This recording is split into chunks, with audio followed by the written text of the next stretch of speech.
Amo nga masuta ang kaandam sa lalawigan sa Lanao del Norte sa panahon kung dunay mga linog o earthquake. Gipadalom sa saka earthquake drill ang mga taga Lanao del Norte. Dinhi mismo sa may barangay Bauyan, Sultan Naga, Dimaporo. Diin partikular din sa may Sultan Ali Dimaporo Memorial Integrated School. Ginialay no sa gipahigayon nga fourth quarter simultaneous earthquake drill. Atong saksihan ang ipahigayon nga simultaneous earthquake drill dinhi mismo sa Sultan Naga, Dimaporo. Sa pagtingog sa sirin, di mailhan kini nga usa ka linog ang mitayog sa lungsod sa Sultan Naga, Dimaporo ngadto Nobyembre 6, alas 9 sa buntag. Nagdak, cover and hold ang katawhan aron maprotektahan ang ilang mga kaugalingon apan sa gihapon naghatag usab kini pagkalisang matag usa buot mong gawas ilang mga panimalay, tunghaan, mga opisina aron moadto sa labing luwas nga lugar. Sa mong linog resulta kini sa daghan nga makabtangan nga nadanyos o pagkaangol sa pipila ka katawhan. Adunay nag-collapse ka building, din adunay mga estudyante nga nasamdan nga gikanahanglang i-rescue. Adunay mga nagbangga nga masakyanan diha sa kadalanan ug ingon man adunay tsunami usab ginhitabo sa coastal nga bahin sa nasampit nga lungsod. Kauban si Sultan Naga Dimaporo Mayor Butali Dimaporo ug ang Municipal Disaster Risk Reduction and Management Officer sa mong lugar. Dayon nga gisulta ang epekto sa linog sa mong lugar. Dayon nga gimando ang pagtigom sa mga sakos sa Incident Command Center aron masiguro nga andam ang tanan alang sa pagresponde sa angay nga tabangan ug matubag ang gikinahanglan sa mga katawhan. Dining bahina nangabot usab ang mga responders gikan sa mga silingan nga lugar sa manasampit nga lungsod. Apan kining tanan practice lamang ug kabahin sa 4th National Simultaneous Earthquake Drill nga gipahigayon sa Sultan Ali Dimaporo Integrated School, Barangay Bauyan, sakop sa lungsod sa Sultan Naga Dimaporo. Gipahig ni Office of Civil Defense Director Antonio Sugarol katungod sa kasamtangan usab ganhitabo sa mong linog sa Cebu, Davao ug Surigao, hamyang ug peligro usab sa linog ang katawhan ug mas labing maayo nga himuon ang pagpangandam pinaagi usab sa ipahigayon nga mga earthquake drills. Dining bahina matupad ni Sugarol, masuta ang kaandam sa local government unit lakip na usab ug unsaon pagresponde sa mga silingan ini mga lungsod unsa man ang makitang kakulangon makahatag usab dayon sila og mga recommendation. Sa mga nagkariyang gilang hazard sa matag lokal nga kagamanan, kinahanglan nga makahimo usab usa ka contingency plan ang matag usa ka local government unit. This after the series of earthquakes that we have witnessed in our country, sa Cebu, Davao, and then sa Surigao. So diya, nakita natin gano'n ka-vulnerable ang ating mga communities because of the situation we are in the Philippines. We have so many active faults, plus the fact that we have trenches that can generate an earthquake with a magnitude of 8. No? So, napakadelikado actually, theoretically, ang ating bansa. So, the only thing we can do is to prepare. And preparing means this kind of activity, a simulated earthquake drill. Because in the conduct of the simulated earthquake drill, which karamihan nakikita, hindi na-appreciate dahil duck cover and hold lang, but in actuality, sa earthquake drill, ang dami nating nagagawa. First is, nasa-simulate ng isang local government unit on how they react. No? Nakikita natin yung functionality ng kanilang public service continuity plan. Na-exercise ng mayor yung kanyang leadership, na-exercise ng members ng kanilang council on how to make recommendations based on the protocols that we have for earthquake. Yung earthquake kasi, yung mga hazards that we have in our country, ang ating mga local government unit are supposed to have their own contingency plan. So we have contingency plan for flooding, we have contingency plan for earthquake. So this contingency plan dapat na continuously na-i-improve, no?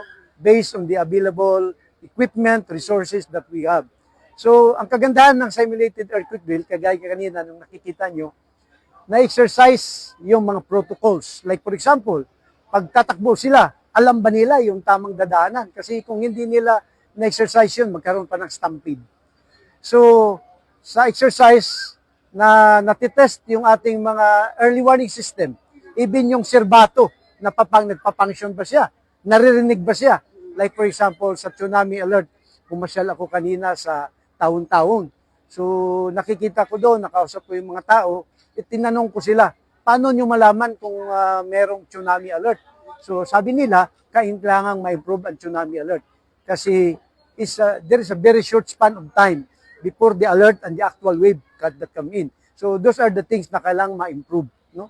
So yun ang kagandahan sa exercise. Nakikita natin paano nagre-responde yung ating mga medical personnel. Yung kanilang theoretical knowledge on how to apply first aid, yung mga basic aidman course na apply nila. Nagbabandage sila, nagagamit yung mga equipment. At doon din nakikita kung sapat ba yung initial stock of medicines na meron ang isang local government unit. So, napaka-importante itong earthquake drill.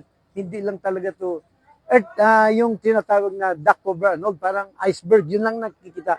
But in reality, ang dami nating napatakbo na exercise. Sa nakita usag nga mga exercises, alang kang Regional Director Sugarol, hanglan kaayo kini nga mas nga mapalatdan pa sa taga Sultan Naga Dimapuro. We're very thankful to the local officials of the Sultan Naga Dimapuro, led by its mayor, the Honorable Talib Dimapuro, for hosting the fourth quarter National Simulated Earthquake Drill. Ito kasi yung ating earthquake drill ngayon, yung coverage nito dinadagdagan natin. So masasabi natin na there are enhancements na kailangan gawin ng Sultan Naga Dimapuro. Because as you know, ang ating mga local communities are the first responders. They are the frontliners. So meaning to say, in the event na mangyayari ang earthquake, bago makarating yung ating responders from other local government unit, sila muna. So dapat meron silang sapat na kakayahan, sapat na mga gamit, at sapat na mga protocols para sa initial reaction. So doon na yung mga enhancement, hisgutan unya sa atong hot wash. And the responder, the evaluators and controllers, muhatag sa kanilang tagsa-tagsa ka-obserbasyon.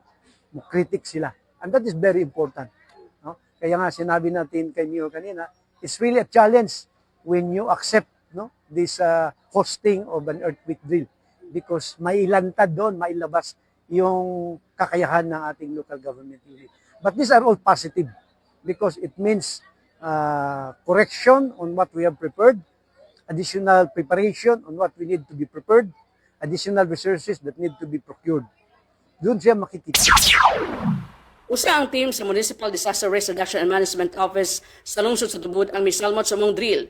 Dalang ilang mga kagamitan, sila ang natahasan sa pagresponde sa usa ka nag-collapse nga building tungod sa linog. Gibuti usab ni Tubod Municipal Disaster Risk Reduction and Management Officer Vicmar Paloma. Garon nga mas nga mamahimong epektibo ang ilang team, gawas sa ilang mga trainings nga pagahimuon, mas gigitigan usab nila og dakong bili ang physical ug mental health sa matag miyembro sa ilang mga responders. Ma-recharge sila, and then eventually kung sound ang ilang mind, body, and spirit, makaperform sila o sa ilang angay nga i-offer sa atong public. We are conducting trainings, no? Constant na siya every 2 years. So malimtan man yun kung wala simbakulay mahitabo, so stagnant ang ang ilang learning, inana. So, dapat nga i-rehearse, na-rehearsal. So, kuning kamot kini nga, kung na mga drills yung inani, labi na sa ato ang kaning gitawag nga kaning sa collapse structure, no, yung inana, amog mag-a-appeal gid ni. Mag-a-appeal gid ni kay para po nga ma-refresh ug ma-practice nila ug unsay angay buhaton. Labi na kaya ang kaning tubod, Urban Search and Rescue Unit, specialized magud ni sila to collapse nga structure. And then of course, ako na po i-take opportunity to thank our Municipal Mayor, Junicio Y. Cabahog Jr.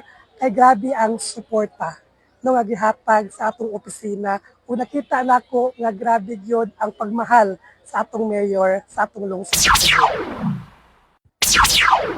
Ginusunan usab kini ni Wenko Tumimbang Jr., ang Chief Operational and Warning Section sa Tubod Urban Search and Rescue Team, kang ilaha nga grupo ang kanunay nga matahasan sa pagresponde sa mga collapse structure.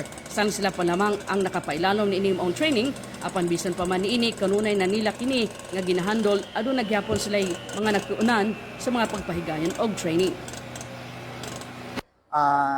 Kini amo ang team nga tusaro kasagaran kung naagay mga drill, for example, just like ani nga drill nga nationwide simultaneous earthquake drill, kami gay matahasan labi na sa kining collapse structure nga problema.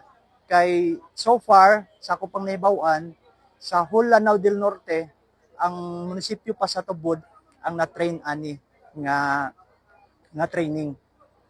Nag-undergone mi og mga series of training before namon inakuha ning collapse structure. Then sa learnings daghan. Una, diri nato makita ang camaraderie o mga coordination between sa mga line agencies, sa mga local government units. Kay lisod pud og within pariharata sa Lanao del Norte pero dili mo close sa kada munisipyo. Ikaduha, na-enhance po namo ang amuang mga gipang training. And kay may bawaan man nato sige tag training pero di nato ma-apply malimtan. Mo nang dako kay siyang katabang og katulo among mga gamit. At least pod kay kung mag-stock na pod siya dito sa amuang storage, mga daot pod mo nang dapat amo gyud po siyang mapaandar. Samtang gibuti ang usab ni Kulambugan Municipal Disaster Risk Reduction and Management Officer Ernesto Valle, gabisan og dugay na sila nakat-on ining pagresponde sa mga high angle rescue apan mas maayo nga kuno ni usab kini nga gina-practice. Actually, kami mga siguro more than 10 years na siguro ni nga gina-practice to, pero as of the last 3 years, ang naitabo, annual lang ni maka-perform ato kay kung invite lami sa may inani nga mga activity, pero nakita na ko nga kinahanglanon gid siya nga atong mapadayon. Kaya so far practice lang gid ang kinahanglan para ma-enhance na to og ma-perfect, almost perfect ang pagkabuhaton nga high angle rescue. Sa kalampusan sa mga fourth quarter simultaneous national earthwork drill, mapasalamaton usab si Sultan Naga Dimaporo Mayor Motalib Dimaporo nga napili ang ilang lugar nga venue alang sa mong usa ka mahinungdanong kaayong kalihukan salit makatabang kini kanila aron makapangandam sa gayon nga dunay mga kalamidad sa masalinog nga maabot usab sa ilang lugar. O mindset kung ay mga pangitabo kabalo ng inyong lawas, inyong utok, asa mo paingon. Asa mo paingon. O natay madungog po, makalas ang kinabuhi sa mga responder. Moment priority. Kung wala sila sa evacuation, kay kalit lang inabot ang pusot na hangin, ang baha, ang linog, liha mo take action. Manginaot ako na inyong i-serious dahil ang inyong ipakita na respond sa nakalahing senaryo, makita na itong realistic yun ang inyong pag-aksyon. Namurag sa mga salida sa kanubangan, realistic ang ilang aksyon sa ilang role. Nasarang ang Sultan Naga Dimaporo napili sa Office of Civil Defense OCD-10 nga venue alang sa fourth quarter national simultaneous earthquake drill sanit ang kasagara sa mga lugar sa mga lungsod coastal barangays ug hamyang kini sa mga posibleng tsunami nga mahitabo. Bisan mo sa mga earthquake drill, ang mga Municipal Disaster Risk Reduction and Management Team sa mga kalungsuran ng lalawigan sa pagpuno sab ni PDRRMO Abilisa Mansano. Ang mga Municipal Disaster Risk Reduction and Management Team sa mga kalungsuran ng lalawigan nga nagsilbi sa nga responders o medical team sa manalaman sa lungsod sa Tubod, Kulambugan, Lala, Kapatagan, Dinamon, Sultan Naga Dimaporo o uban pang mga MDRRMO. Samtang nagsilbi usab nga evaluators niini ang taga-Office of Civil Defense OCD-10, Department of Social Welfare and Development kun DSWD, Bureau of Fire and Protection, Philippine Coast Guard, Philippine Army, Philippine National Police, Department of Health, iguman ang Department of Information and Communications Technology DICT, iguman ang Department of Interior and Local Government kon DILG. Kini si Betzer W. Mabuang, kauban ako ang Station Manager Elina Pilare. Alang sa DXNE, balik.